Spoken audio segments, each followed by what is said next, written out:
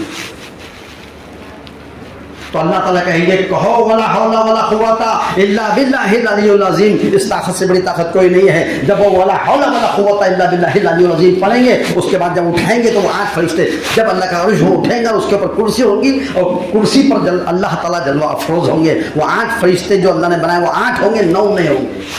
تو پھر کہا کہ پھر بتاؤ وہ 9 کیا ہے جو 10 نہیں ہو سکتے، وہ 9 کیا ہے جو 10 نہیں ہو سکتے؟ تو کہنے لگے حضرت بھائی عزیز بستامی رحمۃ اللہ علیہ کہنے لگے کہ فرمایا بنی اسرائیل کے اندر 9 آدمی ایسے تھے جو بستی میں فساد مچاتے تھے، پوری بستی میں بستی کے اندر جھگڑا کرتے تھے، اس سے جھگڑا اس سے جھگڑا، ساری بستی کے اندر فساد مچانا کام تھا۔ وہ بستی کے اندر جو لوگ تھے جو فساد مچانے والے وہ 9 تھے، 10 نہیں تھے۔ اور حضرت صالح علیہ السلام کو جو اللہ نے اونٹنی کا جو معجزہ دیا تھا، ان کی قوم صالح علیہ السلام کی قوم کہنے لگی اگر تم واقعی نبی ہے اور نبوت کا دعویٰ کرتے ہیں، وہ پہاڑ ان میں سے ایک جو تو اونٹنی پیدا کر کے بتانا، پہاڑ پھٹنا، اونٹنی وہاں سے آنا اور اونٹنی آ کر بچہ دینا، اگر ایسا تم نے کر کے بتا دیے تو ہم تمہارے پہ ایمان لاتے۔ قوم کہہ رہی حضرت صالح علیہ السلام کو، اب نبی معجزہ دیکھ کر ٹھیک ہے کہ اگر آپ یہ ساری چیزیں دیکھ کر ایمان ڈالیں گے کہ بالکل ڈالیں گے، کہنے لگے ٹھیک ہے دیکھو پہاڑ کی طرف، پہاڑ وہاں سے پھٹا، اونٹنی وہاں سے نکل کے آئی، آ کر اس نے بچہ دی، اور یہ 9 لوگ جو تھے چھپ کر صبح کے ٹائم میں جو تو دھاک لگا کر وہ 9 لوگوں نے اس اونٹنی کو، اس کو بچے کو مارنے والے یہ 9 لوگ تھے جنہوں نے اس اونٹنی کا قتل کر ڈالا تھا، اللہ کا عذاب آیا۔ تو وہ 9 یہ ہے، اور پھر 10واں کیا ہے؟ وہ 10 کیا ہے جو 11 نہیں ہو سکتے؟ وہ 10 کیا ہے جو 11 نہیں ہو سکتے؟